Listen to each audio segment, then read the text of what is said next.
Friends, welcome to the official YouTube page of Everest IS Academy. So today we are going to discuss February 14, 2020 Hindu newspaper analysis from the UPSc Prelims 2020 point of view. So the first article which came in the headlines is Publish Criminal History of Candidates, Supreme Court Orders Parties. So basically friends, previously only there was a Supreme Court judgment which was delivered during the time period of 2018. So that time only actually the case goes by Public Interest Foundation versus Union of India. This judgment has been delivered by a constitutional bench of Supreme Court during the time period of 2018. So that time there was an order which has been given by the Supreme Court asking the political parties to publish the criminal details of the candidates, and that details has to be published in their respective websites of the political parties and as well as on the print and electronic media. So actually what happened after that, also many of the political parties in the recent parliamentary elections as well as in the recent state assembly elections, they actually didn't follow this following criteria of the order of the Supreme Court. So as of now, the Supreme Court are again ordered them because a petition has been filed. Based upon that, it has responded that it has given an order now. It has directed the political parties not only to just publish their actually whatever the criminal antecedents, whatever the criminal cases they have, but these informations has to be uploaded even in social media handles also. Before it was only on news and electronic medias, but rather hereafter it has to be published in local newspaper, national newspaper and social media handles. So one more thing is friends, suppose in Delhi now recently elections has happened, for them also this order is going to apply, because suppose a candidate is getting elected means now after this order they have to publish their criminal antecedents within a matter of 48 hours, which means within 2 days they have to publish all the details. And one more thing is suppose a person is going to stand in the election means before the date of filing nomination, before 2 weeks only he has to publish all the details both on newspapers, electronic media as well as on social media as well as on the political parties websites. In addition to mentioning the criminal cases, the political candidates has to mention actually the nature of the offences and also the charges framed against him. So everything has to be detailed in that particular information which he is publishing. Also the case number also has to be given to the common public so that it can be assessed. In addition to that, the Supreme Court also mandated the political parties, so they have to submit their reports. There is a complaints reports. This has to be submitted within a matter of 3 days. Otherwise, they will face a contempt of court action. So now this order is going to be very stringent, and these political parties has to abide by this order. So why? Because friends, currently if you see in the 2019 parliamentary elections, in the Lok Sabha and Rajya Sabha, we have 43% of MPs who have criminal cases. That's why this particular order has been considered as a very important thing. Next article is cloud over trade talks as US official puts off trip. Friends, we already know US President Trump is going to visit India on February 24 and 25. Initially, he planned to visit only 2 cities, that is Ahmedabad and New Delhi. Now, one more place has been added. He is also planning to visit Taj Mahal. So, this is considered to be a customary thing. Whenever a US President or other countries' President, if they visit India, we will make them to visit the Taj Mahal. But now, what is the recent update means? So, as part of that visit, we actually plan to sign some landmark trade-related agreements. But now, what happened? For that agreements, actually US trade representative was about to visit India, but this visit has been now cancelled. So this is considered to be a negative sign, and it acts as a hindrance for the Indo-US trade talks. So one more thing is friends, there are some changes, because what India had a big hope during the recent Trump visit is that we wanted a full restoration of this generalized system of preferences. This was introduced by the US government during the time period of 1974 only for 2 categories of countries, that is for developing countries and for least developed countries.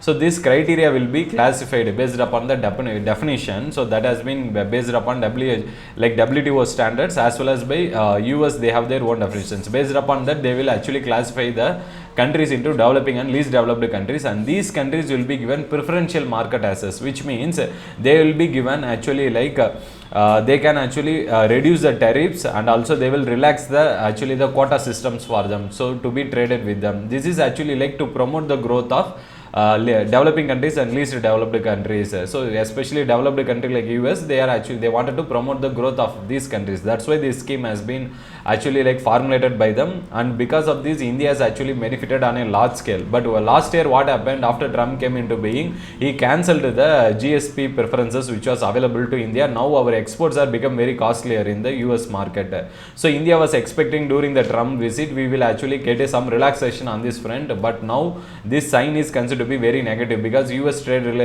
relation officer, representative officer's visit has been cancelled.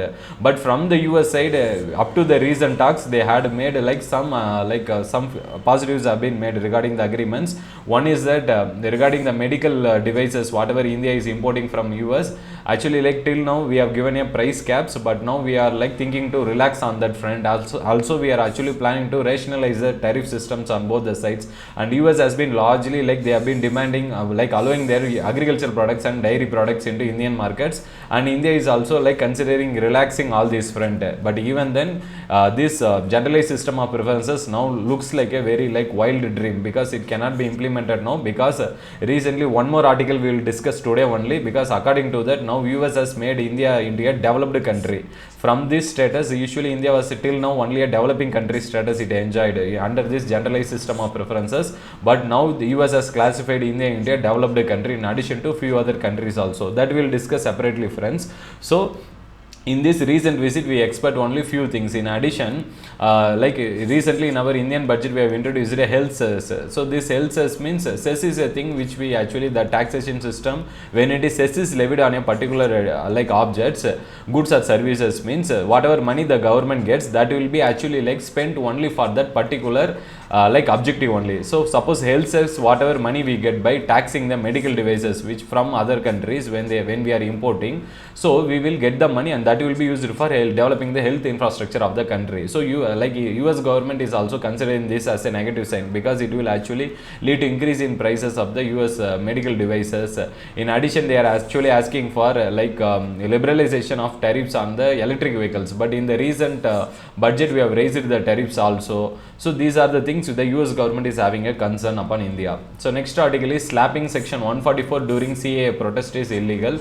This article comes in the backdrop of in the state of Karnataka, friends, when the Citizenship Amendment Act protests were happening.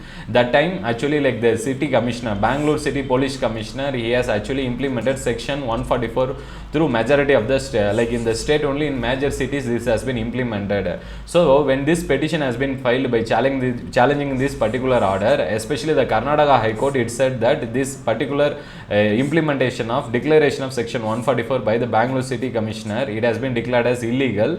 The reason being that because he has failed to give the reasons under what situation he is implementing this section 144. That is the main reason, especially this Karnataka High Court has said. In addition to that, friends, if you see the basics of section 144, basically it is a colonial era law that has been we have been following from the time memorial of British era. So usually what will be section 144 will be implemented by a district magistrate. Maybe in few districts, district collectors also function as a district magistrate, or even a subdivisional magistrate or any executive magistrate. They will have this power to declare section 144 only on the conditions. Suppose there is a serious threat to any public order or health, safety, or danger to human life, or any disturbance to public law and order or riot. Under that cases, this section 144 can be implemented. So according to the recent Karnataka High Court order, these specific reasons has to be mentioned, so that later the court will validate the reasons, whether that particular reasons under which the order has been implemented, whether it was logical or is it was correct or not. So later they will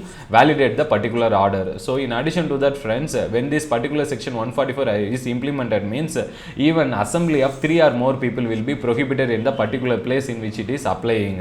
And once section 144 is implemented, means maximum it can be implemented only maximum for a time period of 6 months. More than that it cannot be extended. So even in these 6 months, initially it can remain in force only for 2 months.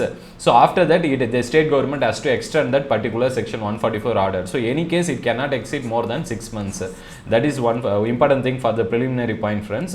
And one more thing is, when the section 144 is implemented, means the immediate remedy will be available only by applying a revisory application, that too only with the district magistrate, who is the authority, he only will declare section 144 in the particular city, and for getting remedy the concerned person has to address him only. So this is considered to be a lacuna in our legal system only. In addition to that, the concerned persons can also move the High Court. Under article 226 of the Constitution, a writ petition can be filed in the High Court for violation of any fundamental rights like freedom to assemble. So at the time the High Court can interfere. Only problem is by the like within the time when the High Court is going to interfere, lot of fundamental rights would have been violated. So that is the problem as of now we are facing, friends. Next article is time running out to reduce greenhouse gas emissions. Basically there is recently a report has been published, that is the Future of Earth 2020 report, and the organization which has released is that Divisa Center for Climatic Change, that is the Indian Institute of Science only. This organization in that Kasturi Rangan only has published, he published this particular report which concerned about the he has warned the world that soon a global climatic crisis can arise if we are not actually acting on it. He is saying that we should actually we should have the aim of reducing the global carbon footprint and halting the global warming, that is the increase of temperature. We have to reduce it below 2 degrees Celsius by 2050 only. So otherwise we will face some 5 problems. That's what he has listed. First one is that we will face climatic change related effects will happen, because we will fail in the climatic change mitigation and adaptation mechanism. Once we fail in that front, means we know once climatic change is operational, means lot of extreme events will happen, like extreme floods or extreme droughts as we are experiencing in India. So then what happens is that major biodiversity loss, like vegetation and plants and animals will die and the total ecosystem will collapse. So once the biodiversity loss is happening, means even it will affect the agricultural productivity of our country, and food crisis and even water crisis will happen. These are the 5 global risks if you are unable to control this global climatic warming and carbon footprint, if you are unable to reduce. That's what this Future of Earth report 2020 has warned. So in addition to that, friends, the scientists, what they are saying is that due to the extreme events which arise due to climatic change, the extreme heat waves will arise. So when extreme heat waves will arise, means what actually the vegetations and plants and animals especially, they will suffer. Once they suffer and once they die, means what happen is that whatever the carbon which has been stored in that in the plant, because what happens is that plants not only acts as a storehouse of carbon, in addition to that during the process of photosynthesis they also make use of carbon dioxide. So at the time they will release oxygen into the atmosphere. So due to extreme heat waves and climatic change, once they die, means then under inorganic conditions, whatever carbon which has been stored in that particular vegetation, it will be released back into the atmosphere in the form of methane and carbon dioxide. So this will again, it will actually increase the climatic change related effects. That's why any extreme heat waves, it will actually accelerate the global warming, and it will intensify the food security and water crisis in the country. This is what they are discussing, friends. So in addition to that, currently if you see, friends, in 2019 we have the carbon dioxide quantum in our atmosphere, that is 415 parts per million. So this much amount of quantum of carbon dioxide has been released into atmosphere up to now, but within 2050 we need to reduce the temperature, that is at least we have to reduce it below 2 degrees Celsius from the current atmospheric conditions which are prevailing. So let's study the carbon footprint, which is very important for the preliminary examination. Basically, friends, it is nothing but whatever the total greenhouse gas emissions which has been releasing, each and every individual, it will take into account how much greenhouse gas emissions are released into the atmosphere, in which an individual is responsible for, or a particular organization is responsible for, or a particular product is responsible for. That quantum which will be actually expressed in a carbon dioxide equivalent only. So suppose an individual can emit, suppose for example, let's say 10 parts per million into the carbon dioxide equivalent into the atmosphere. This is how we measure carbon footprint. So basically it measures the total greenhouse gas emissions only at the individual or organization level. Greenhouse gas as a concept we already know, friends. It will majorly include major gases like carbon dioxide and methane, and this will be usually emitted due to the burning of fossil fuels as well as land clearance and by various manufacturing activities also. Next is the editorial article towards a tall new world order. In this article, friends, basically the author is criticizing the capitalism concept itself, how it is operating in the world and India in particular. For that he is giving a solution, that is a 4P solution in conclusion. So we will discuss that. So that is how the future global world order has to evolve. That's what this author is saying. In addition, in India he is suggesting some of the measures our government should do. That is we should go for better safety nets, and free education and healthcare has to be given to the citizens of the country, and higher tax has to be given for the rich people. That's what this particular author is saying.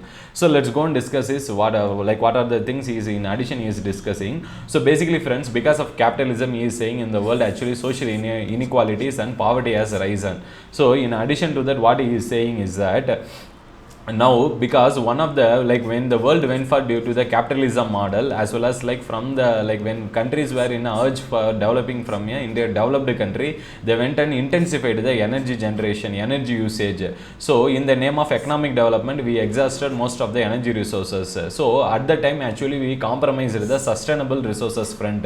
Friends, we know already what we mean by sustainable development or sustainable resources as a concept, because whatever resources which are available in the present generation, we should make sure that those resources should be available for the future generation without any compromise. That concept only we call it as sustainability. So in the name of capitalism, when we went for open market economy, so that time when we went for a lot of energy usage, that time actually we compromised on the sustainable front.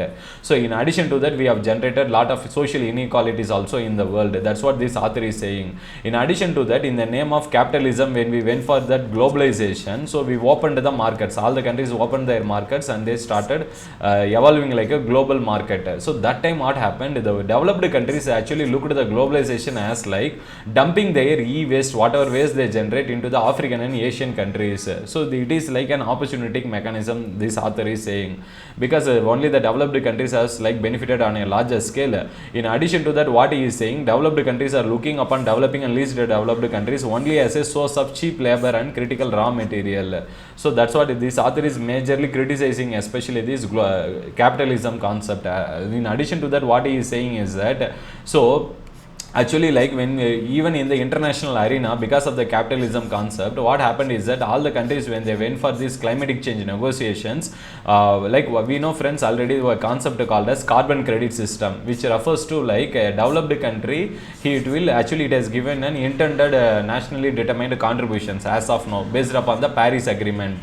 So based upon that, what will happen is that agreement is applicable from 2015 onwards, 2015 to 30. So all the countries across the world, especially developed and major developing countries, they have given a voluntary contribution that they will reduce the greenhouse gas emissions and they will address the climatic change. So basically, developed countries, under that also we have one more concept called carbon credit, in which suppose the developed countries are unable to control the carbon dioxide gas emissions, means they can actually, suppose any other countries like least developed countries or developing countries, like suppose even least developed countries like African and island countries, if they reduce on a larger scale, they will get a certified emission reduction, that certificate. These certificates can be traded. This is what we call it as carbon trade. So basically, the developed countries are still producing lot of greenhouse gas emissions without actually reducing the greenhouse gases. Rather, with the help of money, they are buying these certified emission reductions. So this looks like they are compromising on the sustainable concept front.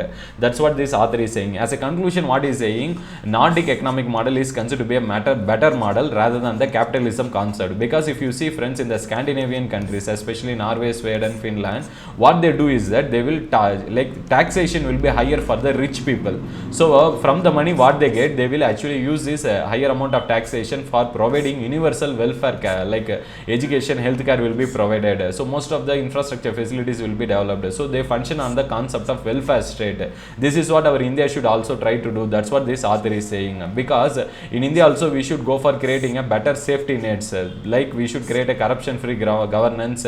Under fundamental rights only we should include a right to free education, which includes even higher education also in future, and right to health also should be included. These are the some of the suggestions which has been given by the author. As a final solution is giving 4P model. This model is giving for the private companies, because still now they are operating only upon the concept of profit, which is maximum driven by capitalism ideology only. So what this author is saying, let them be driven by profit, that will be their first motive. But in addition to that, the other 3 P's are, they should actually focus upon the people. Here people includes not only their company's employees, also as a society as a whole they should be responsible. Third thing is, third P refers to the planet. Here they should be responsible and sensitive to the environment also for their actions. Fourth P is the purpose. Here the purpose includes not just the companies and individuals, also the society and business as a whole. So this is the thing which the author is mainly suggesting, friends. Next article is US Trade Representative takes India off the developing country list. As in the first article I have discussed, so India, like India till now, it has been given that GSP preference up to last year, but India has been now the status has not been there. India has been removed from that list, but till now we have been in the developing country status only. But recent update is that we have been moved from developing country status to developed country status. Now we will not be eligible able to assess any positive hopes we had for assessing the GSP preferences.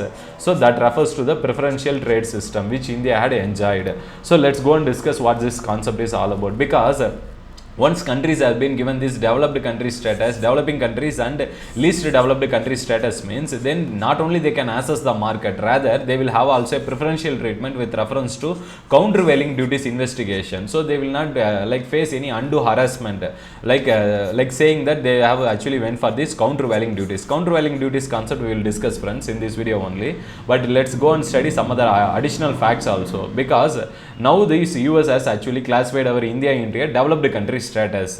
So let's go and see what are the criteria which they have looked for. Is that based upon the per capita gross national income. As of now in India, if you see, friends, the net national income of our country is around, as we have discussed in our past videos, based upon the economic survey recommendations, it is like 1,35,000 only. So they will see the like per capita gross national income. In addition to that, they will see the share of world trade and also the membership of international organizations like OECD, European Union membership and G20 membership. In these three criteria, if you see, friends, India's share of world trade is considered to be around 0.5% now, and India is already a member of G20 country. Only thing is we are actually still have not achieved the status of per capita gross national income according to the international standards.